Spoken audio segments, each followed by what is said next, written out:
Android and Apple mobile devices.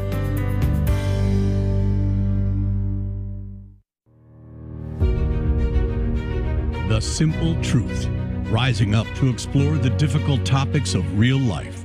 Join us as we proclaim the good, the true, and the beautiful with the simple truth of Jesus Christ and His Holy Catholic Church through Scripture, tradition, and the Catechism. And now, your host, Jim Havens. It is great to be back with you on The Simple Truth. We consecrate everything to the Sacred Heart of Jesus through the Immaculate Heart of Mary and the pure, strong heart of St. Joseph. Today is Testimony Tuesday, where we bring you real, live, first-hand testimonial accounts of the life-giving reality of Jesus and His Catholic Church. Our guest today is Joe Condit.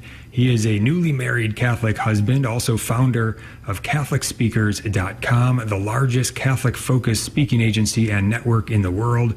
Very blessed to have him here with us today to share some of his personal testimony with us. Joe Condit, thank you for being with us. How are you today? I'm doing great, Jim. Thanks for having me on The Simple Truth. This is a real honor. Awesome. Yeah, an honor to have you here, and very excited for it. So we always begin at the beginning, start with your childhood. What was it like in your early life, your family, the culture that you grew up in?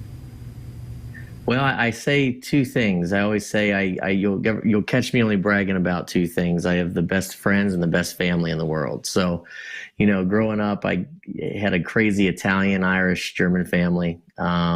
I'm actually the third oldest of 61 first cousins on my father's side and one of 30 on my mother's side. So we got to learn how to get along with people really quick, right when you come out of the womb.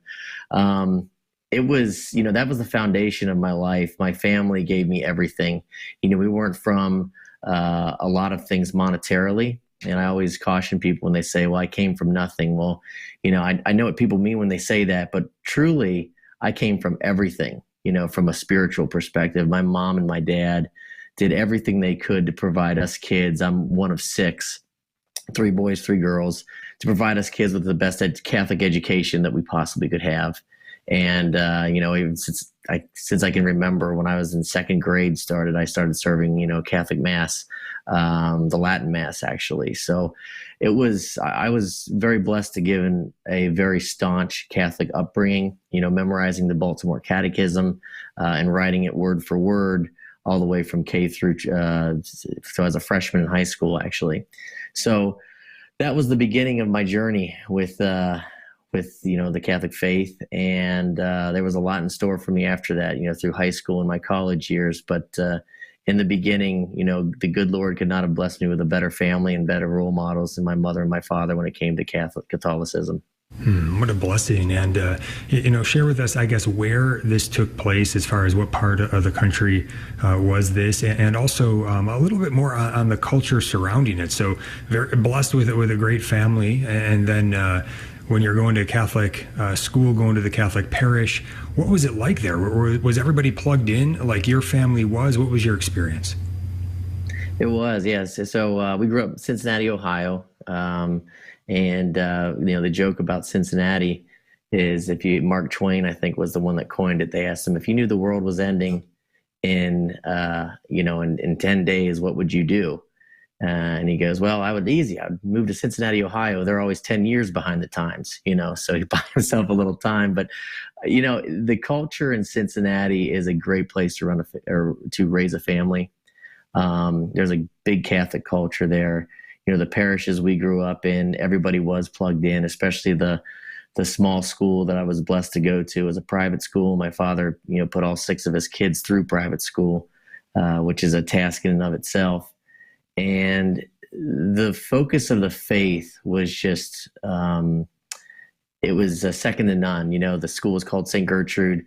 We went to Mass every single day, right before lunch, we'd go to Mass. So that was just a start. They really tried to lead by example by showing us, how to have good practices as a Catholic. And when you're a kid, you're thinking, man, this is terrible. You just don't want to be going to Mass every day, or you lose the attention span.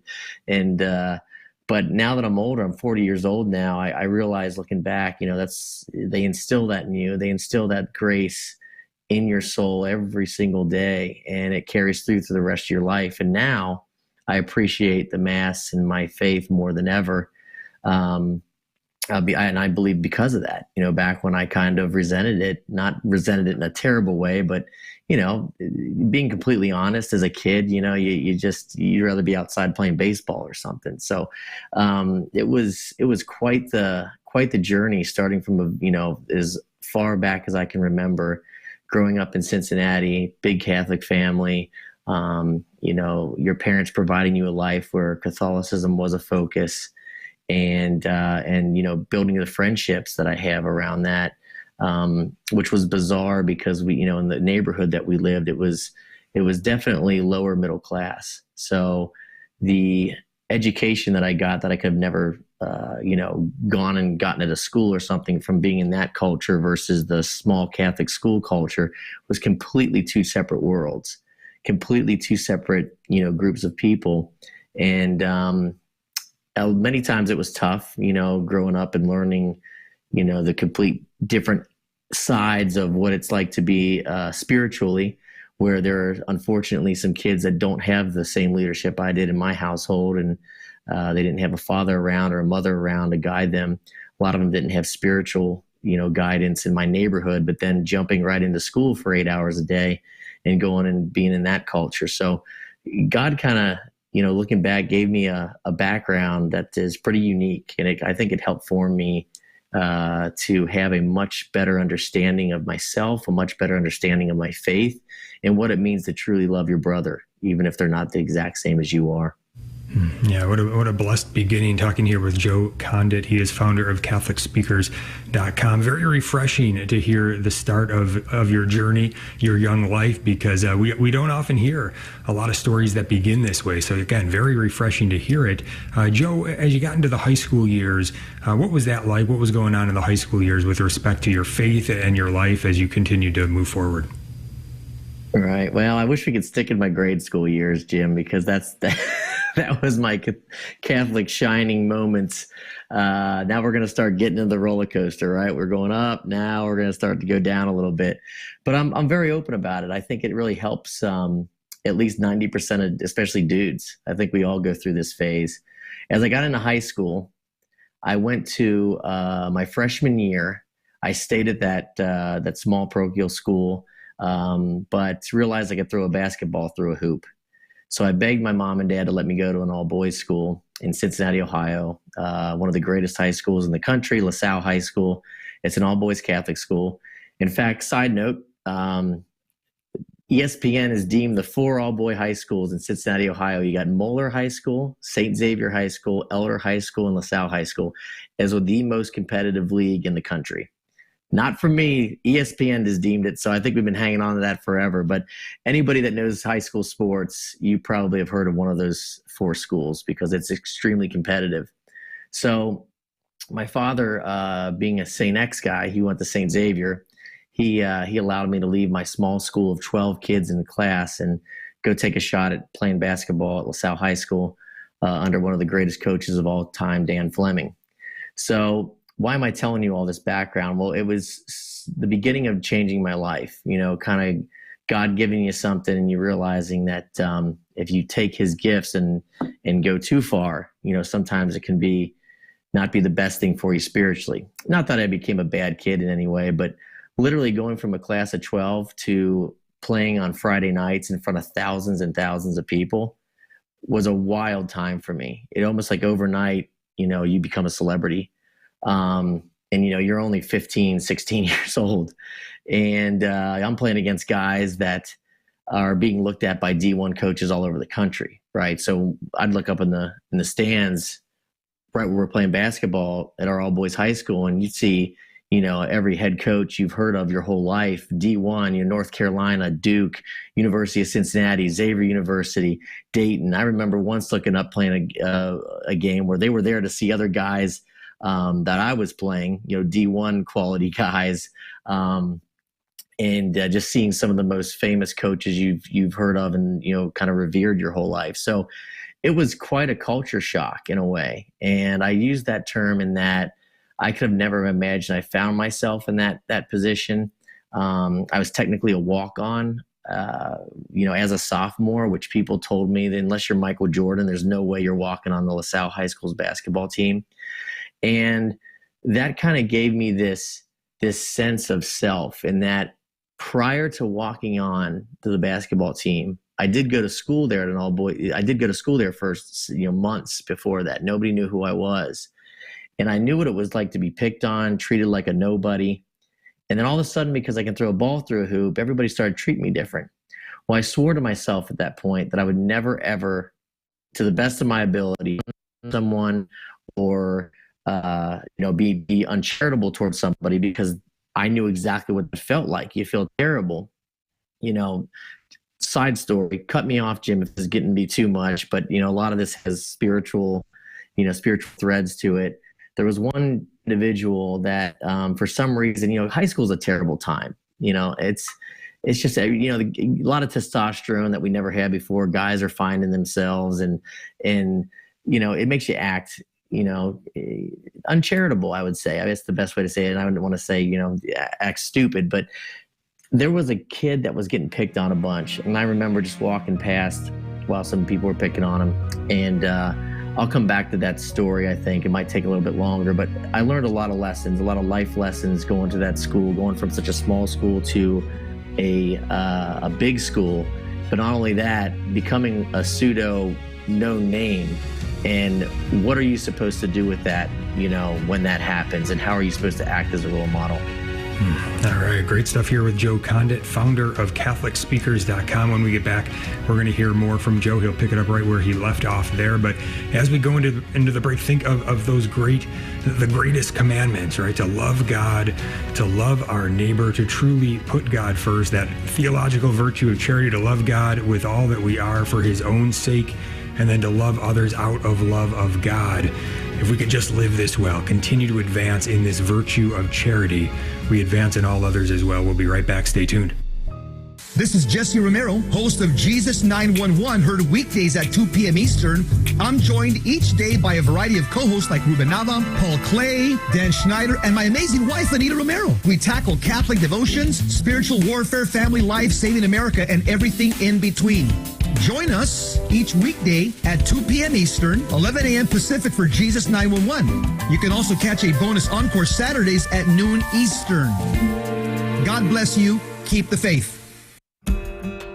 Are you holding on to an old car or truck because you think dealers won't want it? Then consider donating it to the Station of the Cross Catholic Radio Network. This is a great way to turn your unvalued vehicle into a powerful gift for Catholic radio. You'll be taking part in our evangelization efforts to continue spreading Christ's love throughout the world.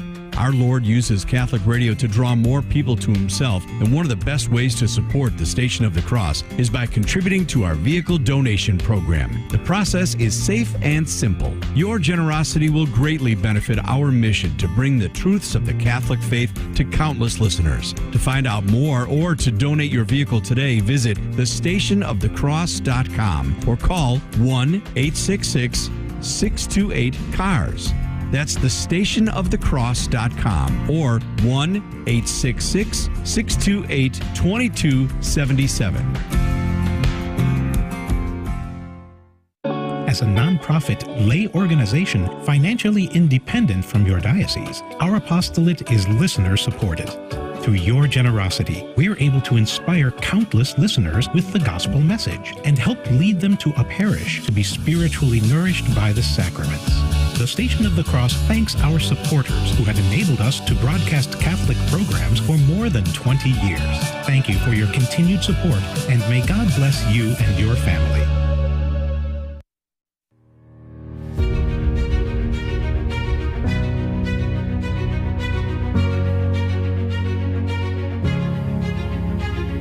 To the Simple Truth. Jim Havens here with our guest today, Joe Condit, who is sharing some of his personal testimony here with us on Testimony Tuesday. Joe is founder of CatholicSpeakers.com, and he was sharing with us just before the break about an experience in high school that he had. And Joe, go ahead and pick it up right where you left off. Right. Yeah. Thank you. Thanks again for having me on, Jim. So I was talking about an experience I had, giving in to peer pressure or just doing stuff because if you don't, you might feel like you don't look cool or you don't look, like part of the crowd. And there was this this young kid that was getting picked on by these guys. And, to this day, I regret it. He knows about this now, I tell him, but I wish I would have stepped in and did something, but I didn't. I just walked away. Well, later on, I became really good friends with a guy at the school. And I went over to his house one evening because he and I were going to go out with some friends. And lo and behold, he calls his brother, and his brother comes down the stairs, and it was the very kid that was getting picked on that day. And I thought to myself, another lesson to be learned. Not only should I probably have done something, but also thank God I didn't step in and give in to peer pressure and try and act like the other guys and think it's cool by picking on somebody else, because then this young man would have walked right down the stairs, and there I am to hang out with his older brother, So there was just many stories like that as I was trying to figure out, who I was in such an early age, and making new friends, and also juggling this idea of, people starting to get to know your name, on a local level, playing at one of the all four high schools of the all four all boy high schools it's quite a thing. It's a special place. And those lessons, stayed with me, through my life, and I don't forget them, because, my aunt, who is, my godmother, and who also is the coach for the Miami University in Ohio volleyball team, she'd always tell me, Joey, it doesn't matter how big you get in life, you got to always keep God in front, always be able to laugh at yourself. And, there's many things that she told me, like there's nothing less important than the score at halftime, kind of like not giving up type of thing, and other things. I mean, she's when you're growing up and you have a godmother that's a D1 head coach, you have no choice but to get your act together, because she's going to get your act together for you real quick when she hears you're getting out of line. So, I say all these stories to kind of give you an idea of my foundation, and even though I had such a great foundation, as we get into the college years, you'll see that I'm no saint either. Those were my high school was centered around basketball. I think that was really something that showed me hard work, dedication, camaraderie, working with others, as well as going to an all boys high school, a Catholic high school that helped continue to form my personality, form who I started becoming, my mindset, and all the things of my focus. So that would probably wrap up, kind of where I was with high school. And now I guess we'll jump toward the college years. Sure. Yeah. So Joe, as we move into the college years, if you can help us to try to see if you can identify in some way what that struggle was, what that battle was as you're entering into your college years, the temptation, I guess, that the world is holding out versus the gospel and the call.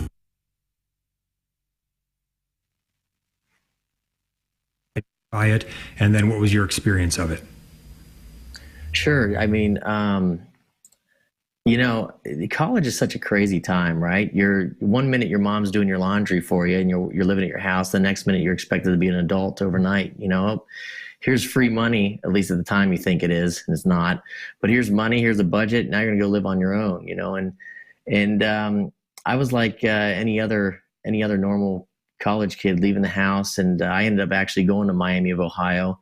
For you sports nuts out there, same exact year as Ben Roethlisberger, the now former head quarterback for the Steelers. He was at Miami at the time, and it was just a wild time to be going to school there, because the school for the first time ever had just a dominant football team. But as I got into the routine and being on my own, and starting to realize what it's like to be an adult, my faith definitely was tested immediately. Now for the first time, I'm going to school, and there's girls actually in class, which was something I wasn't used to for 3 years. So there was a lot of new things that started being introduced into my life, and I started just kind of falling into the trap of becoming lazy. I started not really going to church as much as I should.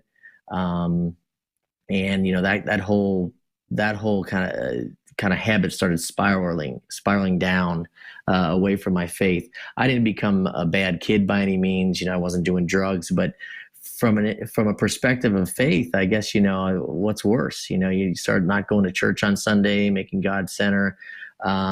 It's something that I don't wish on any college kids, because by the grace of God, I humbly tell this story because, where I'm now trying to be as a 40-year-old man, now a husband, you try and think about the things that have formed you, and you remember those terrible times, or those times of despair during college, or those times of just giving in to what the world tells you is going to make you happy. All of the above, I fell for.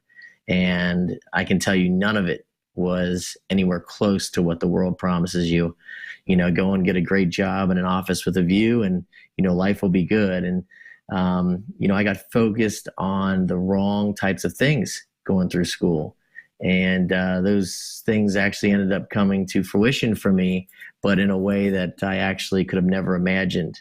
So, wrapping up my college years, it was I didn't do anything crazy, but I just my spiritual journey just stopped, and I just kind of fell away and started just being, a guy that existed, being a good person, whatever that means when you don't have the Catholic faith as a moral compass to guide you, but and being lazy, not getting up on Sunday to go to church. And I know there are thousands and thousands, if not millions, of guys out there, whether their friends know it, their family knows it or not, they're going through the same thing right now, and they're watching this.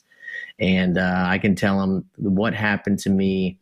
If I had somebody like me to tell myself in college, you got to get your prayer life back. You got to make time for prayer, and surround yourself with good people. Find people that are, involved in the local Catholic groups or church group, and just have that set of friends, even if it's not your main set of friends. We all can't do this together alone. We need each other. And I think if I would have just took a couple days to try and find things like that, and also just 5 minutes a day to work on my prayer life, I wouldn't have ended up in a place where I was not making Christ the center of my life. So floated through college, you got good grades and everything, but obviously the world kind of got a hold of me at that point in my life, and our good Lord kind of fell away from my priorities slowly until you wake up one day and you think, wow, I haven't been to church, and gosh, I haven't been to church in months, So that would be kind of a overview of my college experience, at Miami of Ohio, which, by the way, is a fantastic university. I don't know how I got in, but there's a lot of smart kids that go there, so I'll take it. But that was kind of where, as my life started building, that's kind of where now we're starting to see some tough times, and am I going to come out of that or not? Mm-hmm. Yeah. So as we get into that section, I guess first, was there any sense of discerning vocation at this time? I mean, since you were away from the faith to some degree, at least to the degree where, faithful participation in Mass on Sunday was not happening. So therefore, it would seem that you'd kind of put it to the side, and I would guess that there wouldn't really have been a discernment in terms of vocation at that point, as far as, Lord, what do you want from me as far as your plan for my life? Do you want me to be a husband and father? Do you want me to be a priest? Was that even in your thinking? What was your experience like? It kind of, but not really. You're young and you feel like you're going to live forever. And, I didn't even know what I wanted to be when I was in college. I was kind of riding through. I ended up doing ended up with a communications general business degree, but I just kind of fell into that mindset that, you got to get out and make $1 million and life will be good, and get that best job you can and climb the ladder. And that's kind of where my mind was at. I never really worried about what I was going to be, or I never really thought through, the most important question, which, something that's I've been trying to tackle in my later part of my life now, which is, what is God's will? I always had intent to do God's will, it's through my whole life, but it's a hard thing to do. St. Augustine says the most courageous thing a man can do in his life is try and do God's will. And that was just something that also fell by the wayside, especially in college. I was just looking to get good grades so I could get a great job and start making a lot of money. And I guess my journey after college where it really started ramping up and things came to a head, which I'll share with you. That's when, God kind of stepped back into my life in hindsight in a lot of different ways. He giveth and he taketh away. And at that point, when that happened, that's when I started really thinking about, what is this life all about and why did God make me? Awesome. All right. Yeah. So take us there. Connect the dots for us. What happened next? So now it gets fun. Okay. So I graduate Miami of Ohio. I get a job at a Fortune 500 company, which is a fantastic company to work for, in my opinion. It was straight out of school because it disciplines the heck out of you. It's called Cintas, CINTAS. It actually was founded in Cincinnati. It's based out of Cincinnati. An amazing guy who actually became a friend of mine, turned it into what it is by the name of Richard T. Farmer. And 1 year into it, I raised money for the first company idea that I had. And that idea was where kids could bid on off-campus housing at college campuses. So never in my mind did I think I was going to be anywhere near like an entrepreneur or something, but it was just where my life headed. And at 23, 24 years old, I find myself on my own, running my own business. It wasn't the easiest thing in the world. I actually lived out of my car, showered in YMCAs to get it started because I didn't have enough money to stay in hotels. So that's a whole other story in and of itself. This entrepreneur path, for some reason, was crazy enough to follow. I got to be careful about this next part. I'm going to try and, please forgive me, but I'm going to try and not say any names because what happens next is so high profile that I try and protect the people that were innocently a part of all of it.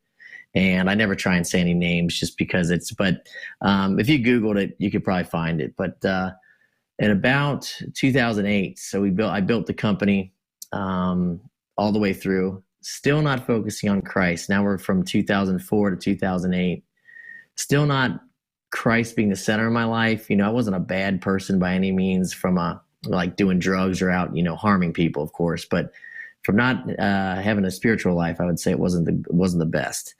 So I was still living that life and chasing the American dream, make $1 million, all that kind of stuff. And I find myself around 2008 in a Ponzi scheme unknowingly. And trust me, if I had anything to do with it, I wouldn't be sitting here with you today. But it was actually, when it got discovered, the largest Ponzi scheme in American business history, only to be beat by Bernie Madoff 2 months later. Wow. So that's where we're at. Wow, incredible. All right, we're going to be back with Joe Condit. He is founder of CatholicSpeakers.com.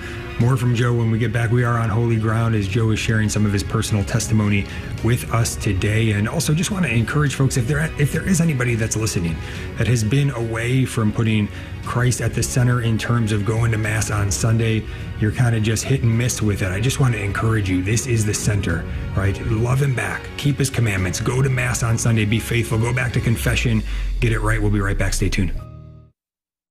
This is Life News Radio. I'm Jim Anderson. November elections in Georgia are heating up. A state court Monday allowed Georgia's heartbeat abortion ban to take effect. And over the weekend, an abortion-friendly candidate for Georgia governor took a hit from PolitiFact. Stacey Abrams has claimed that new abortion restrictions, like those signed into law by incumbent Governor Brian Kemp, may also deny aid to women whose pregnancies fail. PolitiFact calls the allegations entirely false and points out that laws specifically allowing for miscarriages cannot then be said to ban such treatment. Meanwhile, Georgia's November governor's election is leaning in favor of the pro-life candidate. And another governor's race is also leaning pro-life. Texas incumbent Governor Greg Abbott leads Beto O'Rourke in polls by 10 points. This is Life News Radio. Persecution around the world has manifested itself through the centuries, but it is worse today than ever before. Aid to the Church in Need and its donors have been there to help since 1947, never abandoning the Church or her most vulnerable children. Will you stand up for your faith and accompany our brothers and sisters on their spiritual journey? Visit churchinneed.org. churchinneed.org. A British mother has demanded and received an apology after her hospital in Kent, England, denied care last February that might have saved her premature daughter. Administrators say her daughter's death has led the hospital to implement new practices and policies. And LifeNews.com says another legacy media has racism all backwards. Media contentions that race supremacy ideals belong to pro-life groups instead ignore the racist eugenic history and modern practice of abortion in America. For pro-life headlines delivered to your email address daily, sign up at lifenews.com. This has been Life News Radio.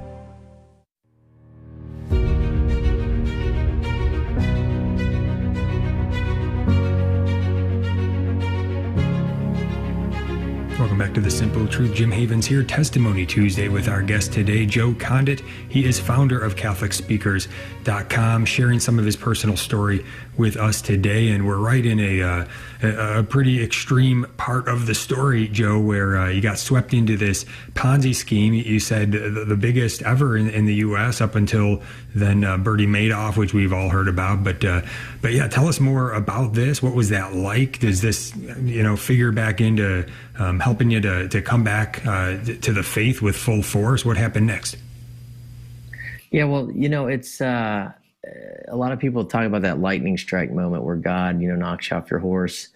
I would say that this would be my closest thing to it. So we're talking again about 2008-ish. This was coming around 2007, 2008.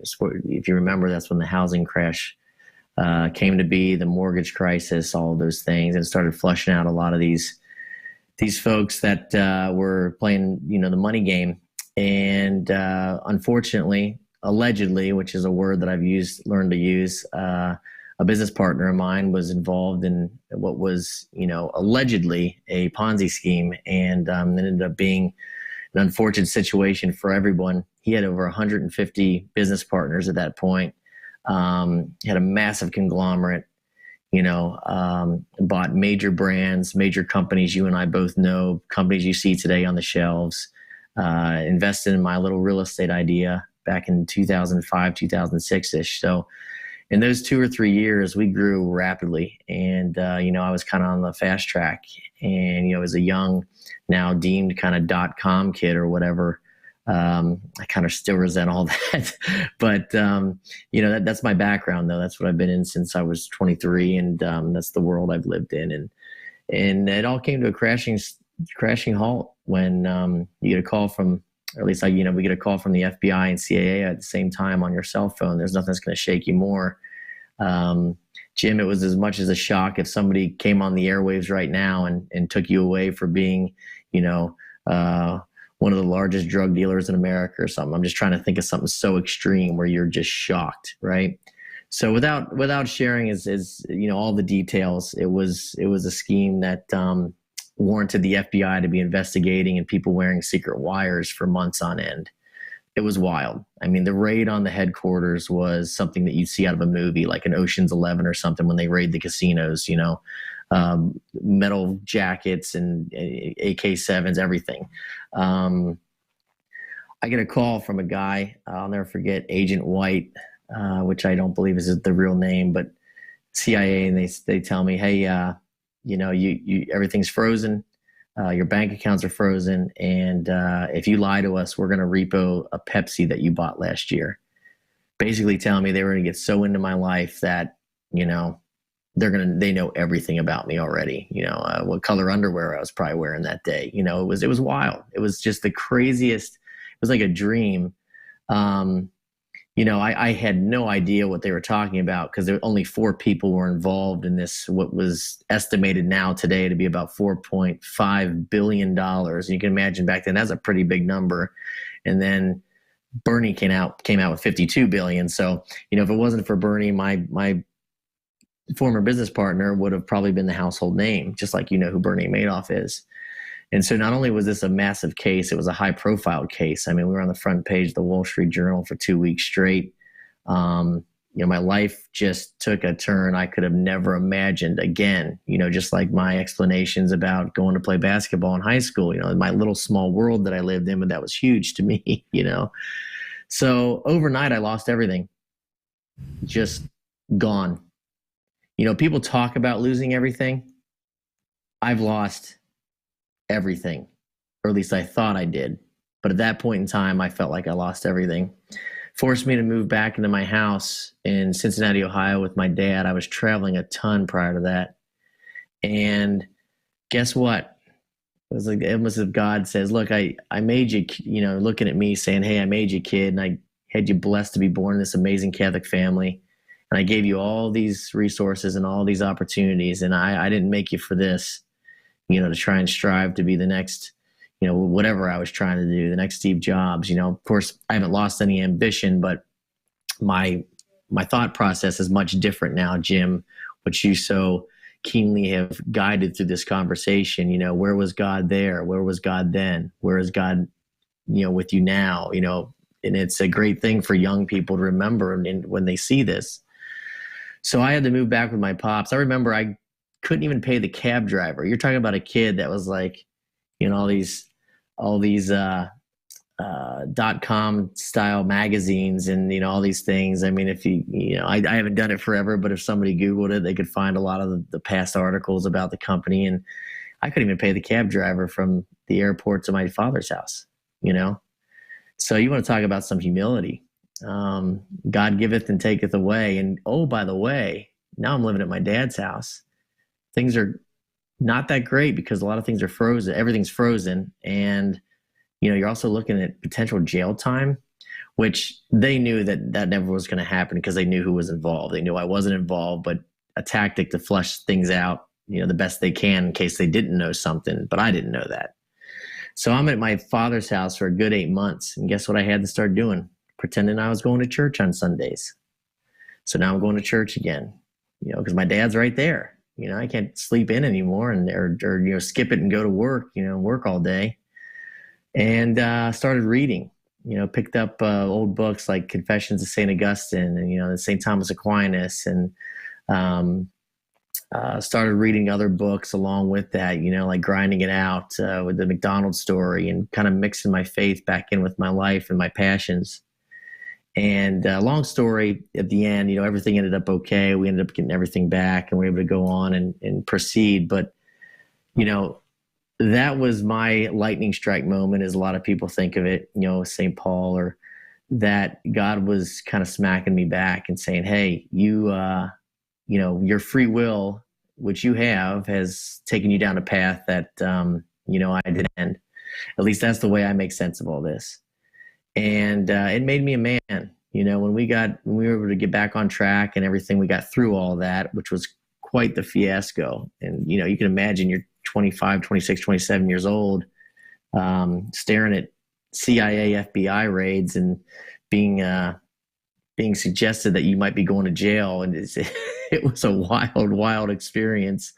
One of which I rarely talk about. It's actually today I didn't even know what I was going to share with you today, and this is something that's just coming out. Coming out of me talking to you, and I love doing it because it's no longer embarrassing to me. It's no longer something that I'm ashamed of. It's part of everything that made me what I believe God's given me the grace to be who I am today. As the founder of CatholicSpeakers.com and some other ventures I have going on. But it was a wild ride, and it was something that really brought that moment or moments of that span of 1 year, going back with my father, who's one of the most dedicated Catholics you could ever meet, him, my grandfather. I'm so lucky to carry both of their names, seeing my mom all the time again, and not really telling anybody what was going on because I couldn't, on many reasons. But that's what brought me back to the faith. And I started going back to church. I started reading. I started praying again. And I realized, how stupid was I to be a young, dumb kid that just bought into the whole, secular college sale, the selling job they give you of, go out and get a degree and get a great job and life will be great, that kind of thing. And so it was a wild time. It was something I thank God for every day, even though it was horrible to go through back then. And I'm asking, why, God, why? And now I see why. And that whole experience has helped me form and launch me into my second career as an entrepreneur, to not only keep my passions and keep trying to build companies that solve problems with great business partners, which I do today, but also along that time, when the first company I was doing, the off-campus housing company, was going really well, is I started the Speakers Bureau, the Catholic Speakers Organization. So after the raid and the alleged Ponzi scheme, I started to focus a little bit more on the Bureau, and it's grown to something that I could have never imagined, Jim. I tell people I'm not this smart. I'm just lucky enough God works through fools, And today the Catholic Speakers Organization, CatholicSpeakers.com, has grown to be the largest Catholic network, largest Catholic focused talent agency in the world. We're well over 420 diocesan approved speakers and growing. But jumping back, that was the whole raid, losing everything, having to move back in with my father, reset my mind, reset my whole view on life. And it really made me realize how, just like that, this world, our lives, what we've built, can just vanish, just as the Bible tells us. Yeah.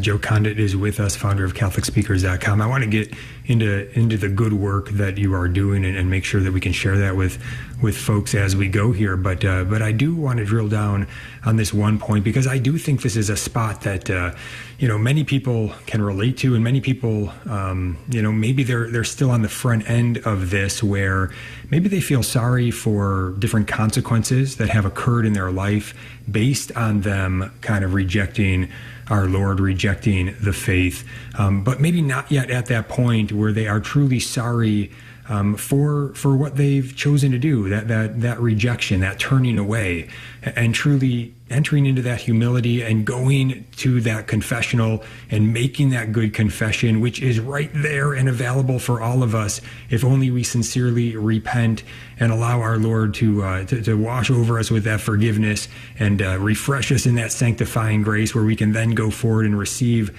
the Holy Eucharist in that state of grace as we are called to. Can you share something of that moment in your life, in that process, when there really was this distinction of you really entering into this humility and you really kind of owning it and turning back to our Lord, making that good confession? No, Jim, I can see why you got such a popular show. You ask the right questions, but you say it in the right way, my friend. You're right. That is a point where every man has to put their ego aside and accept the hardships God sends them. Pain is a precursor to change. And when there's suffering in our lives, we have to embrace it. This was the lessons that my father was teaching me as I was going through this. And embracing suffering and knowing that God is allowing this to happen for a reason is because it's better for our soul. Imagine if this never happened to me. I don't know where the heck I would be. I don't know. Where would I be right now? Would I be living in a private island somewhere with a private jet? And, that wouldn't be the right way to go, because I would have lost my soul potentially and not on my way to heaven. Just like I said, that stuff's going to be gone tomorrow at some point. So that moment where, I was forced with the humility factor, it's important that men recognize that and take that on as a blessing from God, and not to turn hard, which I had every temptation to do. God, why is this happening to me? Right? Why me? Why, all the hard work I've done, but everything that goes through, we trick our minds with, we lie to ourselves. And the good Lord is there for us even more in the hard times. I love that I forget the name of it right now, footprints, where you see the two sets of footprints walking and then you only see one, and the man feels like God left him. There I am by myself, and God knows, no, that's my footprints. That's when I picked you up and carried you. That was my moment when we lost, at the time we lost our venture at that point due to some things we couldn't control. And I could have turned hard, and thank God I didn't. But I could have turned angry, and by the grace of God, I didn't. And I was scared, mad, all the emotions went through me, Jim. It was a wild time, but thank God I had the grace and my father around me to say, when God sends you suffering, it's time to humble yourself and embrace that suffering, be happy in it, and go through it with him, and go through it with grace and prayer, because that's the only thing that gets you through those times. And now we'll talk about the guy that came out the other end the next day, when we come back. Yes, looking forward to it. Joe Condit is with us, founder of CatholicSpeakers.com. And if that's you, if you can relate, if you're in that moment where you really need to turn back right now, just understand this is real. Jesus and his Catholic Church are the real deal. And the sacrament of confession, of penance, it is there for you to turn back, this sacrament of mercy, to sincerely repent and receive that forgiveness. We're going to be right back. Stay tuned. We are helping to bring the Catholic community together through our Catholic Community Events page. You can discover the details about a community calendar event that you've heard on the air. Just click on the Events tab at thestationofthecross.com and find your local station. If your parish or Catholic organization has an upcoming event and you'd like to get the word out, you can submit it for consideration under the Events tab as well at thestationofthecross.com. Do you love listening to the Station of the Cross on your car radio, but sometimes find yourself driving outside the listening area? Never miss another minute of your favorite show. Download the iCatholic Radio app so you can listen anywhere in the world 24 hours a day. The iCatholic Radio app is available for your phone in the Apple Store or for your Android phone in Google Play. Visit thestationofthecross.com for more information. The Station of the Cross is listener-funded, and we value ongoing generosity. In this fast-paced world, it's easy to let your recurring donation slip due to something like a new address or a card number change. If you suspect that we do not have your up-to-date donor information, you could check with us during regular business hours at 1-877-888-6279, extension 104, or anytime online at thestationofthecross.com. Thank you. Hello, this is Father Frank Pavone of Priests for Life. The Lord told us to take up our own cross each day. Christians venerate the cross because it is the instrument of our salvation. This means that the cross is also the instrument for ending abortion and building the culture of life. Practically, that means that it is silly to seek to escape controversy and criticism. When we plan pro-life projects, let's plan to embrace the cross. This is Father Frank Pavone, National Director of Priests for Life.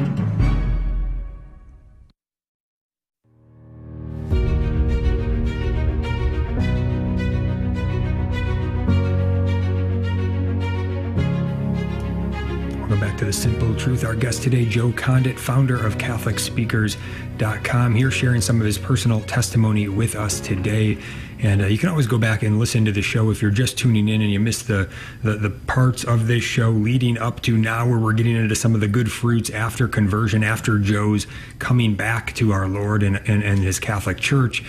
You can always go back. You can go to iCatholic Radio, catch the podcast there, but also the website, the new website for the Station of the Cross Catholic Media Network. Go to thestationofthecross.com. You can find the podcast there as well as the video broadcasts as well. You can go back and check those out there, thestationofthecross.com. All right, Joe, down the stretch we come, this final segment, and we get to hear about the good fruits of when you came back. Please share with us what happened next. Right, thank you. So after all those experiences, at the same time, my middle sister, Christina, was speaking to high schoolers as a high schooler. So I had always had this idea to, kind of be an agent. I always wanted to be an agent of some kind. So I started doing some research, and I realized there was nothing out there for Catholics. There was no bureau for Catholics, specifically for Catholics. There was no platform, especially. So 2006, I started CMG Booking, which is now CatholicSpeakers.com. And it started with my sister, who was speaking to, like I said, to high schoolers. And I wanted to give back. It was my way of trying to give back, in my mind anyway, of, for what God humbly for what God had given me. And as I worked with Christina, and as she spoke to more and more high schoolers and more high school teens and their moms, and more people started showing up, I realized that she needed a lot of help from a contracting perspective, a scheduling perspective, all the minutia that speakers don't want to deal with. And lo and behold, little did I know that was going to end up becoming CatholicSpeakers.com. So I thought to myself, there's got to be more Christinas out there. And, so we end up now finding 400 plus of them. And I've got people in all the businesses I just got done telling you about. never could I imagine that this small little concept, this Catholic concept that I started as a reaction to reality TV, equally to help my sister. But if you remember back in 2006, reality TV was getting really popular. You know, the Kardashians started really making it on stage. And trust me, I need more prayers than anybody. But when I talk about the Kardashians in that way, everyone knows what I mean. I mean, it's Hollywood taking a family and twisting the minds of the youth, just like I fell into that whole rat race in college that, you know, go buy a Ferrari, start a clothing line, and everything will be great, you know. And so I thought, man, there's got to be celebrities out there that'll go talk to kids about God. So equally next to my sister doing what she's doing, that's what then spawned the inception of CatholicSpeakers.com as it's known today. I humbly love to say that we were the first online platform to ever bring what was traditionally done by word of mouth. An organizer in Utah calling an event organizer in Ohio, asking him what speaker they had last year and if they were any good. Now we've streamlined everything. You can come to one website at CatholicSpeakers.com and page through hundreds of Catholic speakers, reading their bios, watching their videos, downloading their letters of good standing and all their certificates of education they've been through. I wanted to take and make it so easy for the world to hear the word of God through those that do it best, which is our speakers. And Jim, I was joking with you offline, you know, I tried to stay behind the scenes, but heck, every now and then, hopefully, you know, my story might help one or two people and it's worth it. But I see myself as a servant to the people that do it best. You know, our speakers that are out there, that are public figures that are talking about Christ. So that was the culmination really of all my experiences personally, to be poured into really helping others, whether it's the pitfalls I fell for or other, you know, vices that everyone struggles with something, right? We all have problems.